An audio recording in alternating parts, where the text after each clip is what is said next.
diocese was declared the diocese with the announcement of the first bishop, Bishop Francis Obono. So then that church we were already a cathedral in building. It was an high church on Stanchion, and that was where Bishop Okobo was installed in that high church, and he embarked on the expansion of the high church and building of so-called new cathedral, so to say.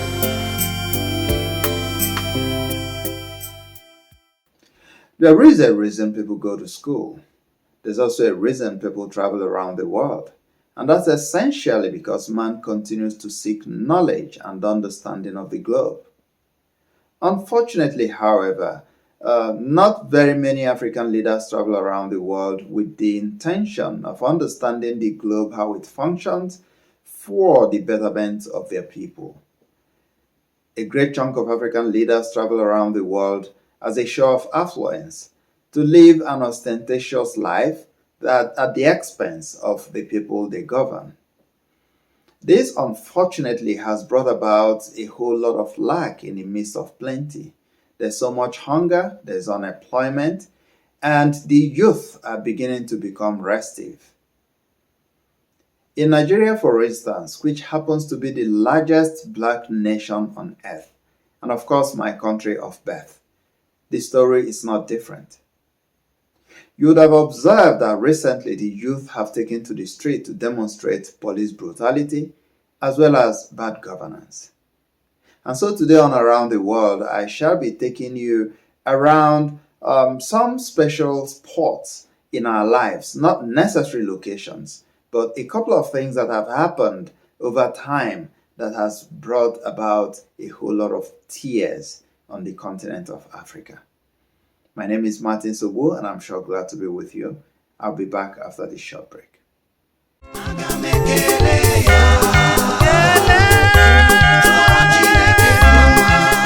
The album Ekene Dirichukwu is a song of thanksgiving to God who created me and who made me his priest.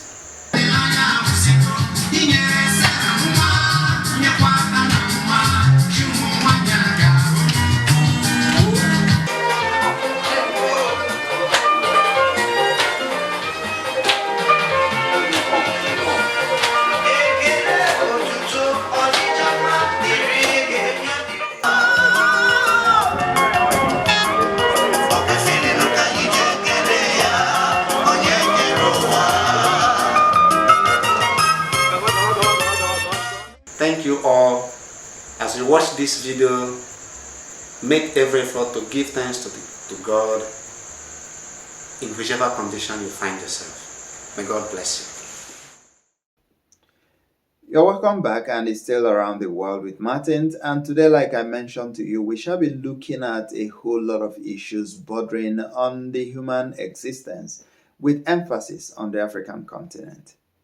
And so today we shall be looking at youth restiveness occasioned by bad governance and a whole lot of issues that have brought about brain drain, unemployment on the continent, and very poor condition of living. You would have noticed that within the past couple of weeks, Nigerian youth took to the street to demonstrate police brutality with the hashtag #EndSARS. Now, SARS, which stands for Special Anti-Robbery Squad, is an arm of the Nigerian police force that was set up to check the rising spate of armed robbery around the country, as well as so many other violent crimes. Unfortunately, however, there have been a whole lot of operatives of this unit that have taken laws into their hands and brought about untold hardship and anguish in a whole lot of homes in Nigeria. Now, the youth did not just take to streets to protest the police brutality occasioned by the activities of SARS, but they took the opportunity to talk about bad governance, or bad leadership, if you like, in the country. And what did we discover at the end? At the end of the day, it became very clear that the youth actually are the leaders of tomorrow. and that if well harnessed, Nigeria's resources could make the country not just the largest economy on the continent of Africa, but in the entire globe. They've got the human resources, they've got the natural resources, and so what's the problem? What's holding back the country from development? And it boils down to one thing: bad leadership. And so has the government of Nigeria responded well as far as this protest is concerned? If you ask me, as a Nigerian, as someone who was born and raised in Nigeria, as someone who is proud to travel around the world and identify himself as a Nigerian, I'll tell you, I am not pleased. Well, the original reaction by the President Muhammad Buhari was, sort of encouraging. But going forward, the utterances of some of the ministers and government functionaries were not in any way encouraging at all. Now, these youth are asking for what rightfully belongs to them. Use the resources of the nation for the betterment of everyone. There's no reason why Nigerian youth, or African youth for that matter, should be dying, drowning, in the middle of the sea, in search of the so-called greener pastures. There's absolutely no reason why that should be so. Government functionaries in Africa, they steal our resources and they take them overseas to deposit in these developed nations.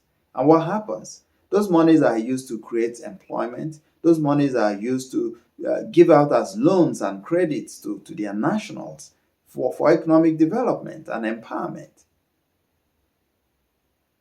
And what do we have in Africa? Poor infrastructure. You do not have a good network of roads. You don't have electric power. You don't have good drinking water. Everything is in short supply, in the midst of plenty. And for how long are we going to go on this way? And so the truth of the matter is that for there to be an effective change, there has got to be a change in the way we've governed ourselves over the years. And in my personal opinion, I do not think the bulk of the individuals we have in government today will be able to take us to the promised land. This is because for too long they've done things the wrong way, and then you cannot expect them overnight to do things differently that will turn things around in the country. And so I commend the youth for the bold step they've taken. They've demonstrated that indeed revolution is possible in Nigeria. A peaceful revolution, if you like. But is there really anything like peaceful revolution? The answer is almost no. And so what should the leaders do? This is a wake-up call. A wake-up call to do things differently. And not a call to begin to clamp down on these individuals who are demanding for what rightfully belongs to them. And so my thoughts today on this show is that as we travel around the world, we should borrow those things that make other great nations great and jettison those things that throw them in bad light. And what are the good things we should borrow? Good network of roads, good governance, accountability, ensuring that whatever it is, resources God has blessed this country with, are utilized for the benefit of everyone. That because we have a very vibrant youth in Nigeria, there's no reason why Nigeria's economy shouldn't be blossoming. There's absolutely no reason why any Nigerian youth should struggle to travel out of this country in search of greener pastures. And so I call on the leadership of Muhammad Buhari and the leadership of various state governments across the country to please hit the call of these young Nigerians and do things differently. It will be counterproductive to clamp down on these individuals. If you try to silence them, then prepare for greater challenges ahead. And that's my thoughts today. And so going forward, I'm going to be bringing to you a special feature, and that's talking about a unique diocese, Catholic diocese in Nigeria, and that's the Nsukka Catholic Diocese. So recently I took a trip to that cathedral, and indeed there has been a construction of a wonderful edifice, which is the new cathedral of the Nsukka Catholic Diocese. I did catch a glimpse of the local ordinary, and that's talking about Bishop Geoffrey Honor. But unfortunately, we were unable to have a face-to-face interview with him. However, I was able to have an interaction with the administrator of St. Theresa's Cathedral. And so that interaction is going to be after this short break. Don't go anywhere. I'll be right back.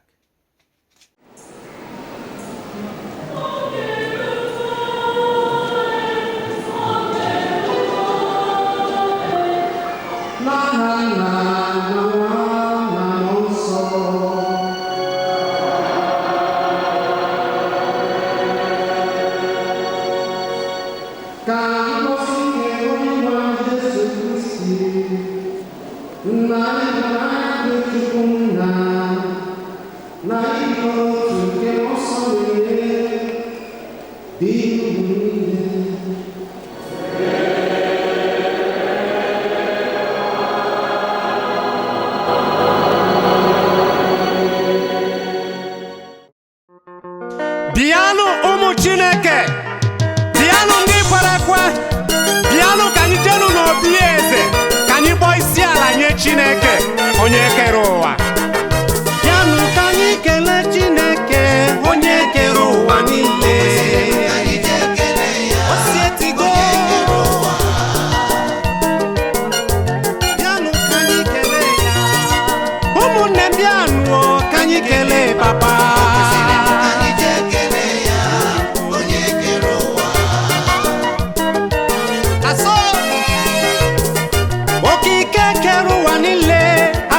Dị n'elu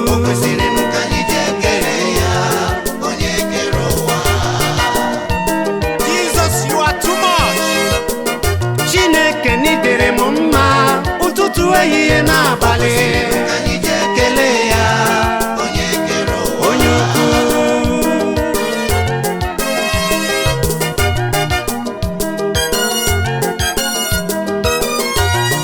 Ka m kọrọ ụwa niile ihe ọma ị na-eme, ka m kọrọ mmadụ niile ihe ọma ka ị na-eme. Ụmụ ọkachie ọgaranya ngada,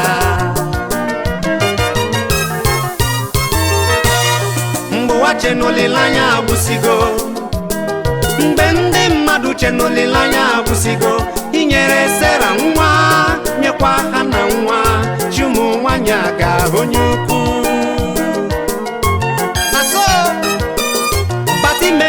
Wetie mkpu n'okolu, Bartimeus wetie mkpu, Jesu nwa David ye, achọrọ m ka m fụ ụzọ. Ọgwọ mbọ nyere dibịa, imere ka ọ hụ ụzọ, onye dịka gị.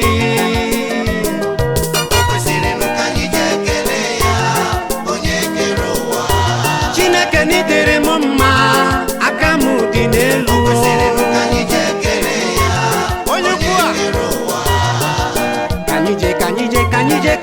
Kanije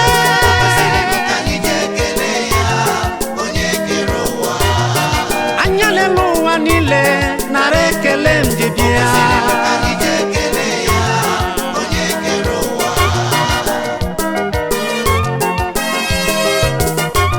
Onye obi na-ekwuzi okwu. On November the 19th, 1990, a new diocese was created from the old Nsukka Catholic Diocese under the Onitsha Ecclesiastical Province of the Catholic Church in Nigeria. And that diocese is Nsukka Diocese. And so 30 years after the creation of that diocese, a new cathedral is in the offing. And like I said earlier, this is an edifice. I have an opportunity to go around this structure, and you'd marvel at what they've been able to put together. I was unable, like I said, also to have an interaction with the local ordinary, the bishop. But at the end of the day, I was able to catch up with the administrator of St. Theresa's Cathedral, Reverend Father Eugene Odo. You're welcome. Thank you. Now, as you plan to commission in a couple of days, what will be your assessment of the construction so far? Presently, we are at the finishing stage because already the new bishop has announced that the church will be dedicated on 19th November to mark the 30th anniversary of the diocese. So, and because of that, we are doing everything to finish the remaining work. We have done, the tiling is more than 90% completed. The painting, I would say, is about 95% completed. The electrical is also have gone very far. And in fact, we are getting ready. What I know that is obviously remaining is the needed landscaping. But as it is now, if we can make it, we'll find a way of living with what we have. Now, for a church of this magnitude, I mean, it's almost impossible to begin to talk about the exact amount of money put into the project. But can you give us a rough estimate of what the church would have spent to put together this edifice? That's a very difficult question because since the new bishop took over the diocese, I know we have spent over 400 million. So, but then it is very difficult given that the work was started by the former bishop and it was actually inside that cathedral that the new bishop was ordained. So, then after that, he took over of trying to modify one or two things and trying to finish up the project. So, and if finishing the project has taken that much, you can imagine what actually it has taken long on. See. Now, does the church usually receive support from Rome and other dioceses? And did you, in this case, receive any of such support? Yes, I know. The new bishop used to tell a story of how once the bishop emeritus went to Rome to ask for help, and after presenting what he wanted to do, they told him that it's too bogus and that they cannot help. And he just asked them that, are they to determine for him the size of the church that will contain his people, or to help him, or he doesn't know what will contain his people? So because of that, we have not been having support because of the volume of the work there and the subsidy that usually come from Rome is usually meant for some small job, not this bogus church. Also because over there, from experience, they seem to believe that bogus churches are nothing but waste of resources. They believe that either today or tomorrow, the church will be empty. But my former bishop believed that even if it is going to be empty tomorrow, let it serve its purpose for today. We cannot worship under the rain because tomorrow we will not be many. If we are many today, we need house to house us as we are today. If tomorrow God wills, we will remain many. We do not know, but our experience so far is that we are not decreasing yet. We are increasing. So we have not had regular support from Rome for that particular project. Mm-hmm. Now, I know that the church belongs to the entire Nsukka Catholic Diocese, but what would you say have been the contribution of other parishes outside the central parish of St. Theresa's Cathedral towards this project? Obviously, from what I have already described, without support from Rome, more than 99% of the work have been carried on by Nsukka Catholic Catholics, either through direct contribution through Project Sunday or some kind of indirect contribution through Cathedraticum, Anna Cathedraticum. Anna Cathedraticum is meant to support Bishop in his apostolate. And for 3 years running now, he has dedicated that to the finishing of cathedral. And many people have responded positively. Okay.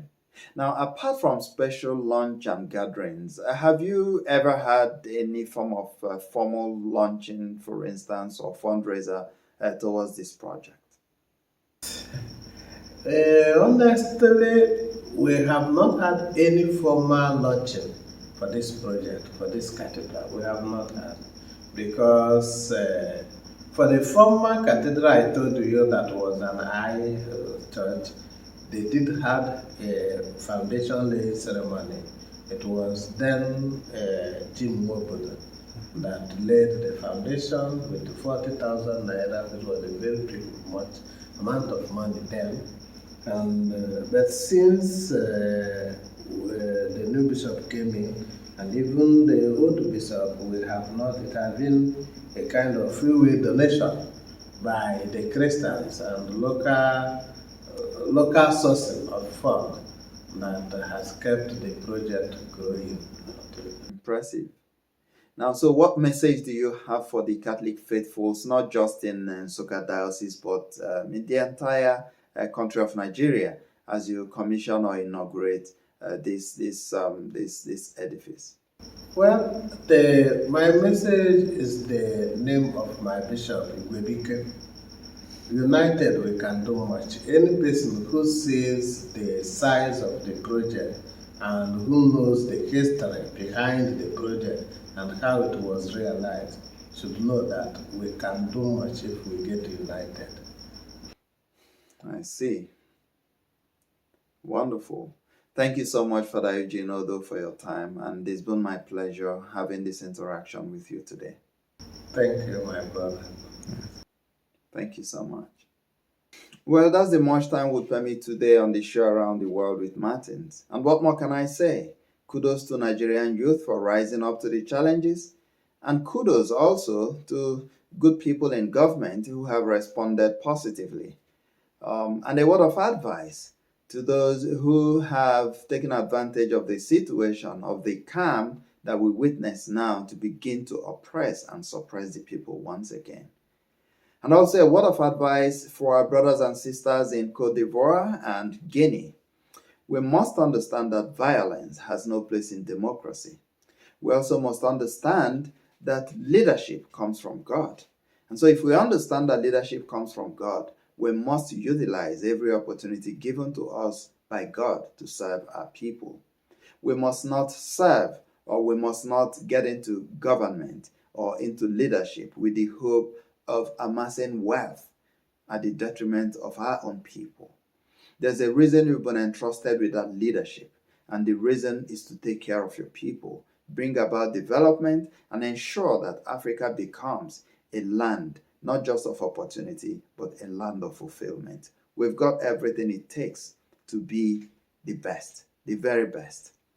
It takes just good leadership. So till next time when I come your way, I remain Martin Sobu saying stay blessed, and I'll see you again.